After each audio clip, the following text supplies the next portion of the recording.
اعوذ باللہ من الشیطان الرجیم، بسم اللہ الرحمن الرحیم۔ مملکت شام کے معروف تاریخی شہر حلب میں ایک شخص نہایت تنگ دست رہتا تھا۔ ایک دن وہ اپنی فیملی کے ساتھ کہیں جا رہا تھا کہ راستے میں اسے ایک گھر سے کافی اونچی آواز میں گریے کی آواز سنائی دی۔ وہ سب اس گھر کے قریب کھڑے ہو گئے۔ غور سے جب سنا تو رونے کے ساتھ یا زہرا کی صدائیں سنائی دی۔ کافی دیر تک صدائے گریہ آتی رہی۔ اس کے بعد جب پروگرام ختم ہوا تو کچھ لوگ باہر نکلے۔ ان سے انہوں نے پوچھا یہ کیا پروگرام تھا اور یہ گریہ کی آواز کیا تھی؟ انہوں نے جواب دیا یہاں بی بی سیدہ فاطمہ الزہرا کے نام پر ہفتے وار مجلس ہوتی ہے اور ہر شخص اپنی حاجات لے کر آتا ہے اور بی بی کے صدقے میں اللہ تعالیٰ اس کی حاجات پوری کرتا ہے۔ انہوں نے کہا کیا ہم بھی اس مجلس میں آ سکتے ہیں؟ ان لوگوں نے کہا کیوں نہیں آ سکتے؟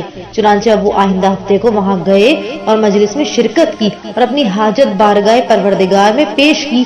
اس کے بعد واپس گھر چلے گئے۔ ابھی گھر پہنچے ہی تھے کہ ایک صاحب نے دستک دی اور گھر سے ایک بچہ باہر گیا تو دیکھا ایک بزرگ شخص ہے جس کے ہاتھ میں ایک تھیلا ہے۔ اس نے وہ تھیلا اس بچے کو دیا اور کہا بی بی سیدہ کی طرف سے تحفہ ہے۔ بچے نے پوچھا یہ کس بی بی کی طرف سے ہے؟ تو اس نے جواب دیا گھر والوں کو معلوم ہے۔ یہ کہہ کر وہ بزرگ چلے گئے۔ بچے نے اندر آ کر وہ تھیلا دیا اور بزرگ کی بات بتائی۔ جب انہوں نے اس تھیلے کو کھولا تو اس میں سے اشرفیاں تھیں۔ یہ دیکھ کر وہ سب حیران ہو گئے اور فرد محبت میں رونے لگے۔ وہ لوگ وہ تھیلا لے کر اس گھر آئے جہاں انہیں بی بی سیدہ سے استغاثہ کا اشارہ ملا تھا۔ انہوں نے وہ تھیلا اس گھر والوں کو دے کر کہا یہ ہماری طرف سے ہدیہ ہے، آپ بی بی کی مجلس میں اسے خرچ کریں۔ لیکن گھر والوں نے یہ کہہ کر واپس کر دیا کہ بی بی نے آپ کو ہدیہ دیا ہے، آپ اسے رکھ لیں اور استعمال کریں۔ چنانچہ وہ لوگ تھیلا لے کر گھر آ گئے۔ یہاں آ کر انہوں نے اسے استعمال کرنے کی تجاویز کی تو معلوم ہوا کہ اس کی قیمت تو بہت زیادہ ہے۔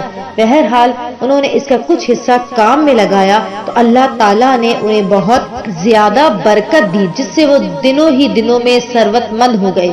پھر انہوں نے ایک بڑا سا مکان خریدا اور اس میں باقاعدہ مجلس کی اور پھر یہاں جو بھی آتا وہ اسے اس نعمت کا ذکر ضرور کرتے۔